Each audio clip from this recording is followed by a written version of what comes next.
જય શ્રી કૃષ્ણ. સર્વ વૈષ્ણવને ગરમી બહુ જ છે.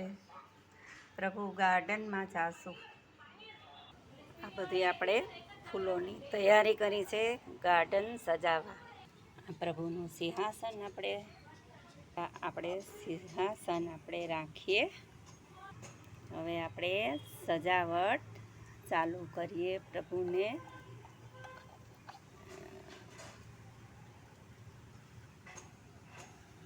તેમના ઉપર એક નાની પાંખડીની વેલ સજાવશું.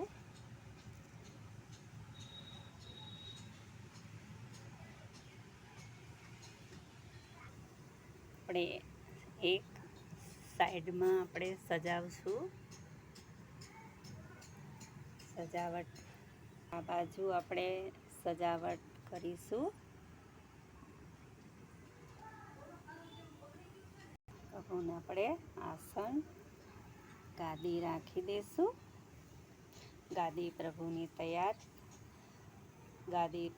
તૈયાર સજાવટ થઈ ગઈ છે. આપણે હવે ફૂલોની સજાવટ કરીશું. આપણા ગાર્ડનમાં સજાવટ સરસ મજાની તૈયારી થઈ ગઈ છે. તો હવે પ્રભુને આપણે બિરાજમાન પ્રથમ આપણે મહાપ્રભુજીને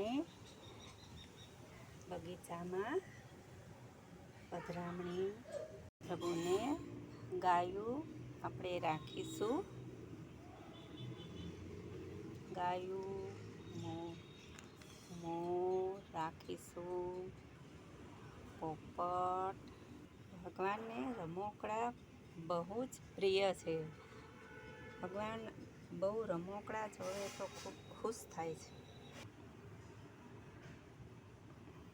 ગાય, મોર, પોપટ. ભગવાનને બગીચામાં આપણે ખારેક નવીન વસ્તુ આવી ગઈ છે અને જાંબુ છે પ્રભુ. કેરી ઠંડી ભગવાનને ખૂબ જ પ્રિય છે. આ તો વસ્તુ નવીન છે.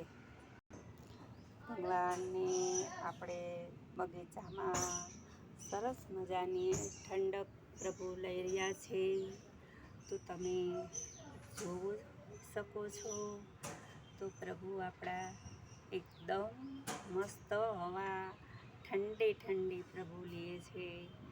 સરસ મજાનું ગાર્ડન તૈયાર કર્યું છે. તો આ ગાર્ડનમાં તમને કેવું લાગ્યું? તો તમે પ્રભુ ઠાકોરજીની સેવા આપણે ભાવથી કરી છે. પ્રભુને ગાર્ડનમાં સરસ મજાના બિરાજમાન છે. તો પ્રભુ આપણા એકદમ ખુશ છે. આજે ગાર્ડનમાં ફરવા આપણે પણ જઈએ છીએ તેમ પ્રભુ પણ ગાર્ડનમાં બિરાજે છે.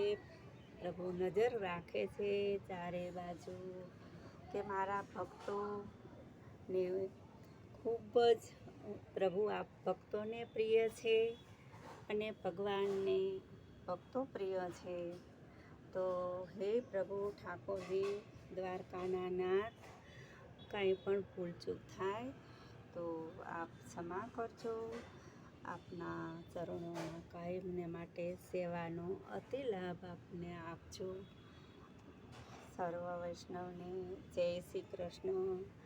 પ્રભુને જય શ્રી કૃષ્ણ. જય દ્વારકાધીશ.